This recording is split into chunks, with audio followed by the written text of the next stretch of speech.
It's genuinely funny how often we just completely misread the signs of a strong Oh, personality. totally. It happens all the time. Right. Like, if you look around, whether you're in a corporate boardroom or, just at a family dinner or even scrolling social media, it is incredibly easy to mistake loud, dominating behavior for actual grounded strength. Yeah, we have this cultural narrative that the person who never backs down is the strongest one in the room. Exactly. You see someone who always has to have the last word, who basically bulldozes their way through a conversation, and we're conditioned to say, wow, that person is a force of nature. What a strong personality. Which couldn't be further from the truth. No, it really couldn't. And I want you, the listener, to just sit with this for a second.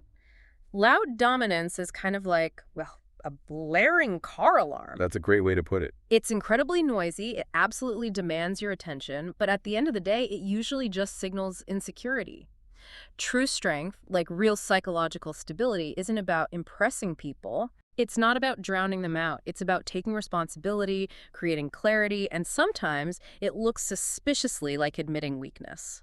Which is the huge paradigm shift for most people. It really is. So today's mission on this deep dive is to unpack this really fascinating piece of research. We're looking at a framework by business psychologist Jaron Kettler, and we're going to explore 6 specific, surprisingly simple phrases. Simple, but definitely not easy to say. Exactly. Psychologists point to these statements as the ultimate proof of genuine inner strength, psychological flexibility, and emotional regulation. It's a brilliant framework to explore because it fundamentally shifts our focus. We move away from the external theatrical performance of strength, and we look under the hood at the actual internal mechanics. It's the nuts and bolts of it all. Yeah. Now, obviously, we have to state right up front that human behavior is vastly complex. There is no single sentence that acts as some definitive pass or fail personality test. So saying one of these doesn't magically make you enlightened. Right, exactly. You aren't automatically this fortress of mental health just because you utter one of these phrases and, you aren't fundamentally flawed if you find them difficult to say. But what we are looking at are incredibly powerful indicators. Like symptoms of a healthy mindset. Yes. Think of them as windows into how a person interacts with themselves, how they navigate friction with other people, and, crucially, how they manage their own nervous system in high-pressure situations. Okay, let's unpack this. We're going to take this journey in concentric circles, kind of moving from the inside out. We have to start with the internal battle. The ego. Yes, exactly. The way we handle our own pride. There's a common theme with the first 2 concepts we're looking at, which is essentially stepping down from the pedestal of having to have all the answers. Which is terrifying for a lot of people. Terrifying. So let's look at the very first statement highlighted in the source, which is simply telling someone, I don't know. Just those 3 words. Right. And for so many people, especially in professional environments, uttering those words feels completely unacceptable. It feels like a catastrophic failure. So they do anything to avoid it. Yeah, they improvise, they bluff, or they hide their uncertainty behind these massive, long-winded explanations, just praying nobody notices they've completely lost the plot. Which is an incredibly common defense mechanism, and frankly, a very exhausting one. I can imagine. I mean, we are heavily socially conditioned to equate our stored knowledge with our fundamental value as human beings. Think about it. From the time we're in school, raising your hand with the right answer gets you praised. Oh, absolutely. You're the smart kid. Right. So admitting a gap in that knowledge later in life feels like a direct threat to your social status. What's fascinating here is a concept from psychologist Danelle Porter. She studies something called intellectual humility. Intellectual humility. Okay, I like that. It's a rapidly growing area of research. Intellectual humility is precisely the ability to recognize the hard limits of your own knowledge. It's the capacity to say, my expertise stops right here. And, well, this is the truly difficult part. It's the capacity to accept that a deep conviction you hold might actually be based on incomplete information. Okay, but let me push back on this a little bit because I'm thinking about the practical, real-world application for anyone listening right now. Sure, let's hear it. Put yourself in a high-stakes meeting. You're pitching a strategy. The CEO looks you dead in the eye and asks this complete curveball Carlton. Doesn't looking leadership in the eye and saying, I don't know, just make you look incompetent, like you're risking your credibility in real time. That is the perceived risk, yes, and it's a terrifying one. Huh. But let's look at the psychology of what is actually happening in that room. The research shows that saying, I don't know, protects the truth rather than protecting the ego. Okay, interesting. When you use this phrase, you are demonstrating to that CEO that you can tolerate a knowledge gap without resorting to artificial know-it-all behavior. You're not just making stuff up. Exactly. You're communicating a very mature, highly calibrated message, which is basically, I am honest enough to recognize my boundaries, and I will not feed you fabricated information just to save face. People who possess genuine strength just do not feel the need to pretend they have every dynamic perfectly mapped out. So you're basically trading a short-term, superficial hit to your ego in exchange for long-term structural trust. That's a great way to summarize it. Because if I know you're willing to admit when you're completely clueless, I am going to trust you infinitely more when you finally do say, I am certain about this. Precisely. Tolerating that temporary discomfort of not knowing projects much more sovereignty than a flimsy, improvised answer ever could. It is a massive signal of reliability. Which sets up a fascinating progression, because if you can tolerate a gap in your knowledge, the next evolution is being able to admit when you filled that gap incorrectly. Yes, the dreaded apology. Right. This brings us to the second phrase, I was wrong. The source we're looking at uses this incredible detail to describe this. It says that admitting an error feels like taking a cold washcloth in the face. It really does feel like a shock to the system. I just love that visceral imagery. When we realize we made a mistake, you can almost feel that physical flush of heat in your cheeks. It scratches our self-image so deeply that our brain instantly wants to construct these elaborate defenses for our old, incorrect opinions, just to remain unassailable. We will absolutely tie ourselves into logical knots to avoid saying those three words. Oh, totally. If we connect this to the bigger picture, we can look at the seminal research by Carol Dweck, later expanded by Lisa Blackwell and her colleagues, regarding the growth mindset. Right, the growth mindset, we hear a lot about that. We do. But this framework specifically explains the psychological mechanism behind that cold washcloth feeling you just described. If you operate with a fixed mindset, you fundamentally believe your intelligence, your talents, and your capabilities are static traits. Like they're just carved in stone. Exactly. Therefore, any mistake you make is processed by the brain as a direct blow to your self-worth. It signifies to you that you are fundamentally flawed. It becomes an indictment of your character rather than just, a typo in an email. Yes, exactly. But if you have a growth mindset, if you view your skills as fluid and developable, then a mistake loses that existential sting. Because it's not about who you are anymore. Right. It's no longer an attack on your identity. It's simply data. It's just information that your brain requires for its ongoing development. Right. A weak ego constantly requires justification to survive. Wow. But a strong personality practically invites correction because their identity is tethered to adaptability, not perfection. So when someone looks at you and says, I was wrong, without being overly theatrical about it, without throwing themselves this massive pity party, they're actually showing you that they possess profound psychological flexibility. Yes, they are showing you that their self-worth is secure enough to survive an error. Okay, so we've dismantled the ego. We're okay not knowing everything, and we're okay being wrong. But what happens when the pressure isn't internal? That's where things get really messy. Yeah, what happens when the friction is coming from other people? That brings us to our second theme. Boundaries and emotional steering. The third phrase highlighted is the ability to clearly say, no, that doesn't work for me. People hate saying this. Yeah, and they really do. Mm. If you watch people interact, they will do almost anything to avoid a direct no.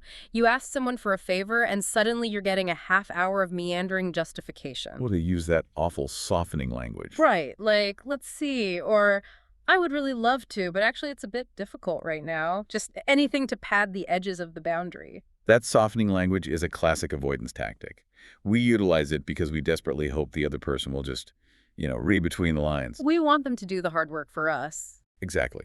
We want them to withdraw their request voluntarily so that we are absolved of the responsibility of drawing a hard boundary. We're essentially trying to outsource our own discomfort. I always think of it like this.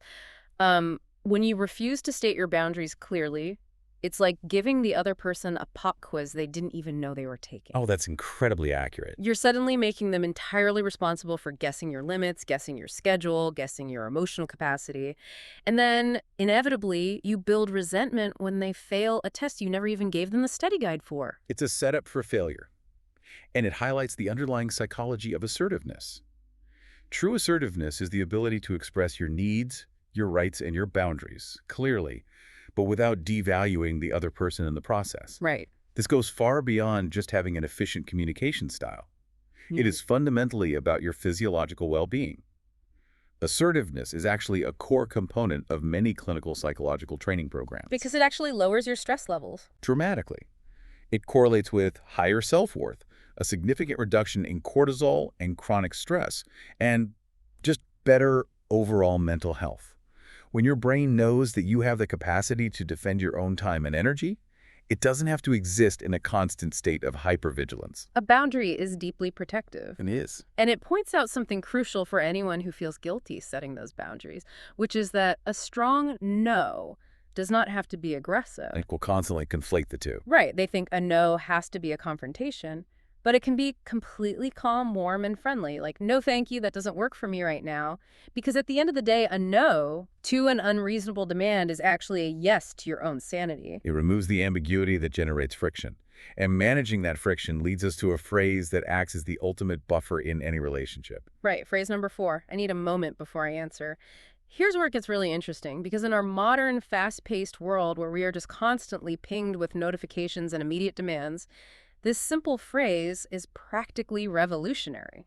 We are so conditioned to be instantaneous. We really are.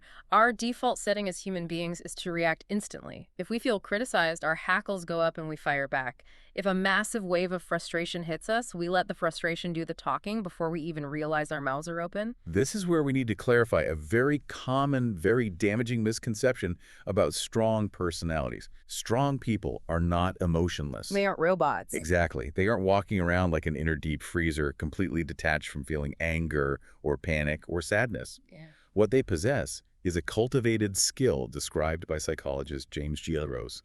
It's called emotion regulation. Break that down for us. What does emotion regulation actually look like in practice, and how is it fundamentally different from just, suppressing your feelings until you eventually explode? Gross describes emotion regulation as the active process by which we influence which emotions we have when we have them and how we experience and express them. Suppression is just ignoring the emotion. Regulation is acknowledging it without surrendering to it. It's the difference between having an emotion and letting the emotion have you. Oh, I like that. When you deploy the phrase, "I need a moment before I answer," you are practicing what we call self-leadership. You're recognizing that your nervous system is spiking. Yes.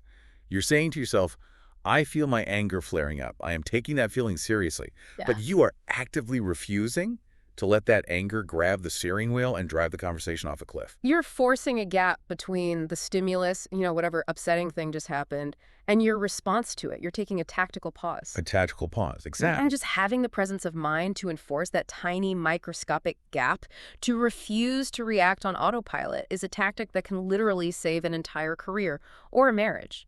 It's taking total ownership of your internal state before you unleash it as an external problem for everyone else. The enforce gap is the hallmark of emotional maturity. It basically gives your prefrontal cortex just enough time to catch up with your amygdala. Okay, so we've looked at dismantling the ego, and we've established boundaries and emotional regulation with others. Let's move to the final stage of our deep dive, facing the great, daunting unknown of the future. The scary part. The really scary part. How do strong personalities tackle terrifying new challenges? The 5th phrase is, I can learn this. So what does this all mean?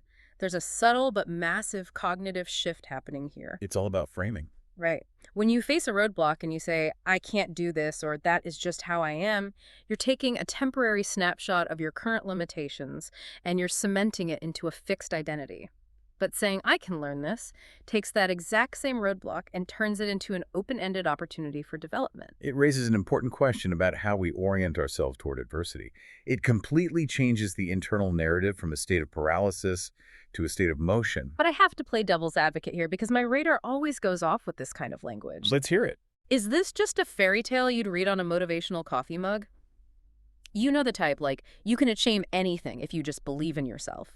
Because we all have actual physical and structural limits, right? We have different baselines, different socioeconomic circumstances, different brain chemistries that we cannot strictly just think our way out of. That is a vital pushback, and it's a nuance we explicitly have to validate. Toxic positivity is not psychological strength. It's exhausting. It is, and it's just another form of denial. The research acknowledges that real limits, structural inequalities, and unchangeable circumstances absolutely dictate much of our reality. Saying, I can learn this, is not some magic spell that makes a heavy burden light. Right. It doesn't fix the world. No. However, Yeah. it introduces the psychological concept of self-efficacy, Yeah. which was pioneered by Albert Bandura. Let's define that. How is self-efficacy fundamentally different from just having really high self-esteem? Self-esteem is a broad, generalized evaluation of your own worth. You like yourself. Self-efficacy is highly specific and action-oriented. It's the expectation and the ingrained belief that your own behavior can actually affect change in a given situation. Oh, I see. It's a cognitive thinking style. It is not a delusional, toxic belief that a brutal task will be easy.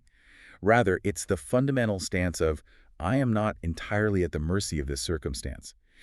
And what Bandura found is that people with high self-efficacy approach challenges with a completely different mechanical strategy. How so? Well, they invest more effort initially, and crucially, they stick with things much longer after experiencing severe setbacks. So it's not about ignoring the harsh reality of a situation. It's about relentlessly claiming whatever agency you do possess within that reality. Okay, You're looking at the board and saying, I might not be able to win this game, but I can figure out how to make the next move. that's a perfect analogy. That requires an intense amount of clarity. And that clarity is deeply connected to our sixth and final phrase, which is simply, I need hype. The hardest one of all. I genuinely believe this is the most underestimated phrase on the entire list because we have been culturally conditioned to view it as waving a white flag. We view it as a total surrender, but in reality, it's about having the sharp, unclouded clarity to recognize where your limits actually are. The perception of asking for help as a weakness is entirely misconstrued. If we look at the psychological frameworks underlying human motivation, we can point to the self-determination theory by Edward D.C. and Richard Ryan. Okay, what does that theory tell us? It argues that humans have basic, non-negotiable psychological needs required to achieve well-being. Alongside the need for autonomy and the need for competence, there is the absolute necessity for connectedness. Meaning biologically and psychologically, we literally are not built to operate in total isolation. We simply aren't. We are not built to endure the weight of the world alone. Yeah. Furthermore, if you look at the robust, decades-long body of resilience research, social support, and genuine human connection consistently emerge as the most significant protective factors against stress and trauma. We are deeply, profoundly social creatures. When we attempt to carry unmanageable burdens in total isolation, we are actively working against our own evolutionary and psychological architecture. There is such a tragic irony here. Think about how many people suffer in total silence, grinding themselves down to dust just to let their ego feel like a hero for a fleeting minute. It happens every day. They want to project this image of the lone wolf who doesn't need anybody, who has it all figured out. But internally, that facade usually just leads to being secretly overwhelmed, intensely lonely, and completely burnt out. The genuinely strong people do not use others as crutches, but they also don't pretend they have to carry the entire universe on their own shoulders. To synthesize all of these concepts, we really have to address the core thesis of all of this. The biggest, most pervasive misconception in our culture today is the idea that a strong personality means never wobbling. We want our heroes to be bulletproof. We expect a strong person to be a monolith. Always certain, always calm, always victorious, never showing a crack in the armor. But the psychological reality is that true strength is found in a mature personality. And a mature personality still feels all the messy, uncomfortable human stuff, right? They aren't immune to it. Far from it. A mature personality feels intense fear, flashing anger, crippling doubt, and deep insecurity, just like anyone else. The difference does not lie in the absence of those feelings, but in the deliberate management of them. That's the key. Right? They handle those overwhelming feelings by openly admitting ignorance when they don't know something. They openly correct their errors instead of hiding them. They set clear, calm boundaries to protect their energy. They regulate their emotional responses instead of lashing out. They choose to claim agency and believe in their capacity for development, and they possess the immense courage required to ask for help when the load is just too heavy. It's an incredibly practical, actionable toolkit. So for you listening right now, whether you're on your commute or doing the dishes, I want you to just reflect on your own life and your own daily communication habits. As we went through this deep dive today, which of these 6 concepts made you cringe the most? Usually there's at least one that hits a nerve. Oh, definitely. Which one felt like that cold washcloth in the face, just thinking about saying it out loud? Is it looking your partner in the eye and admitting you were wrong? Is it setting a hard boundary with a demanding boss? Or is it finally admitting that you are overwhelmed and asking for help? I want you to recognize that resistance because that discomfort is exactly where your personal growth is hiding. You don't need a motivational mug with a catchy slogan. You just need to start experimenting with these practical grounding tools. It takes deliberate practice. Rewiring those default responses is really uncomfortable at first, but the resulting clarity, the reduction in anxiety, and the internal stability are absolutely worth pushing through that initial discomfort. Without a doubt. And I want to leave you with a final thought to mull over as you go about your day. If these 6 simple phrases, saying, I don't know, enforcing a boundary, asking for help, if these are the true scientifically backed markers of a mature, emotionally regulated human being, how does the utter absence of these phrases in our cultural role models and even our leaders affect the way we define success in our society? We elevate people who never apologize and never show doubt. So the next time you see someone being loud, unyielding, and refusing to admit a mistake, ask yourself, are you looking at actual strength or are you just listening to a very loud car alarm?